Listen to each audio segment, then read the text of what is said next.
जानक बगिया में फूल कचनार बा, क्यों न रखवरवा बाटैना।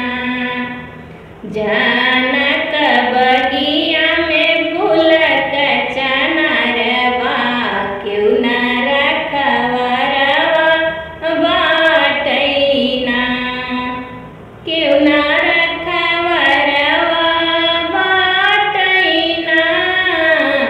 जानक बगिया में फूल कचनार बा, क्यों न रखवरवा बाटैना। फूल तोड़न आए विष्णु दानी, फूल तोड़न आए विष्णु दानी। संग में लक्ष्मी रानी, संग में आई लक्ष्मी रानी। विष्णु के हाथवा में चक्र निशानवा, क्यों न रखवरवा बाटैना। विष्णु के हाथवा में चक्र निशानवा, क्यों न रखवरवा बाटैना। जानक बगिया में फूल कचनार बा, क्यों न रखवरवा बाटैना। जानक बगिया में फूल कचनार बा, क्यों न रखवरवा बाटैना।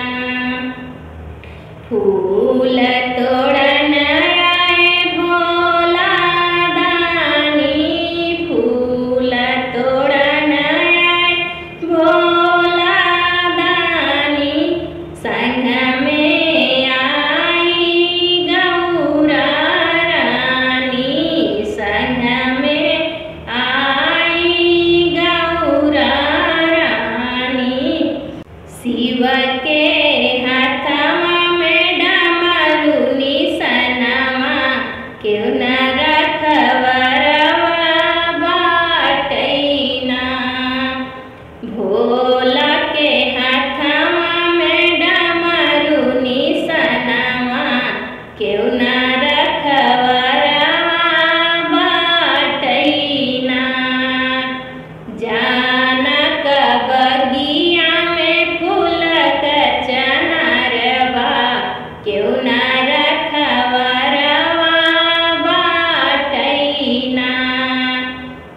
जानक बगिया में फूल कचनार बा, क्यों न रखवरवा बाटैना। फूल तोड़न आए रामा दानी, फूल तोड़न आए रामा दानी।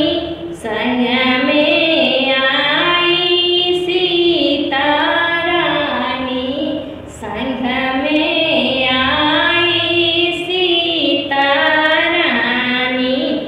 राम के हाथवा में धनुष निशानवा, क्यों न रखवरवा बाटैना। प्रभु के हाथवा में धनुष निशानवा, क्यों न रखवरवा बाटैना। जानक बगिया में फूल कचनार बा, क्यों न रखवरवा बाटैना। जानक बगिया में फूल कचनार बा, क्यों न रखवरवा बाटैना। फूल तोड़